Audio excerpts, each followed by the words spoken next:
Kanalımıza müraciət edən Ağcabədi rayonunun Sarvanlar kənd sakini Şiraslan Süleymanov bildirir ki, 2-ci Qarabağ müharibəsində könüllü olaraq iştirak edib.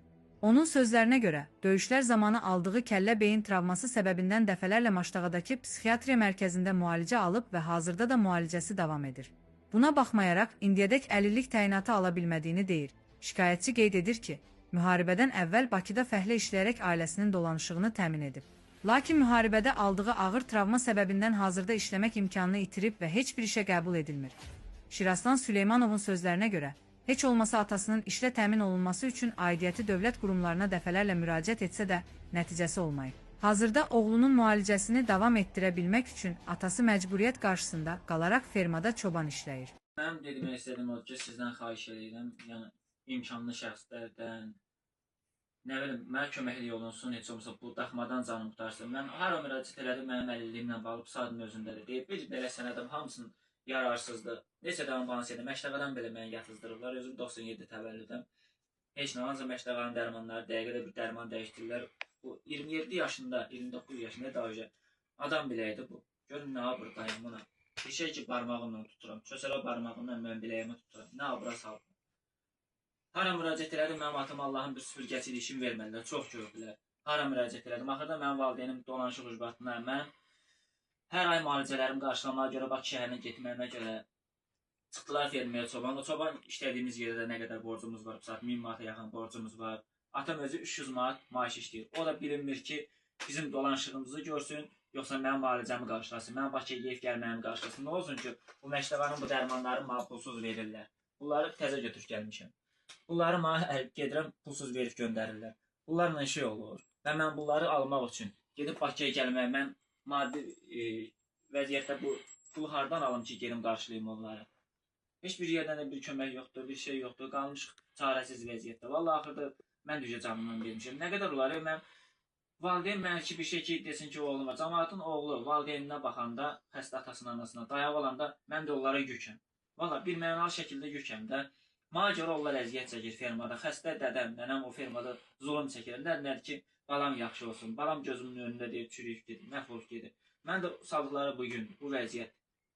Ayağım bir yerdən çürünmə gedirdi, qəlbi ayağımda. Ondan sonra başımdan qapalı kəllə beyin travması, sol gözümdə problem var idi, gözümdə zəiflik. Vəziyyətim budur, bel fəqərəmdə problem. Vayne biletdən belə hər iki dövrdə yararsız eliflər. Yararsızam.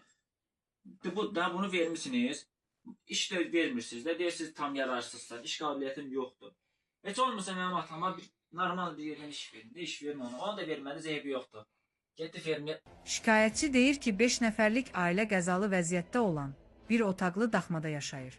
O bildirir ki, evin yararsız vəziyyəti səbəbindən hətta ilanlar belə daxmaya girir və bu şəraitdə yaşamaq onlar üçün böyük təhlükə yaradır. O, xeyirxah insanların dəstəyi ilə özünə ev tikintisinə başladığını, lakin maddi imkanın çatışmazlığı səbəbindən tikintini başa çatdıra bilmədiyini deyir. Bir yerdən iş də vermədilər.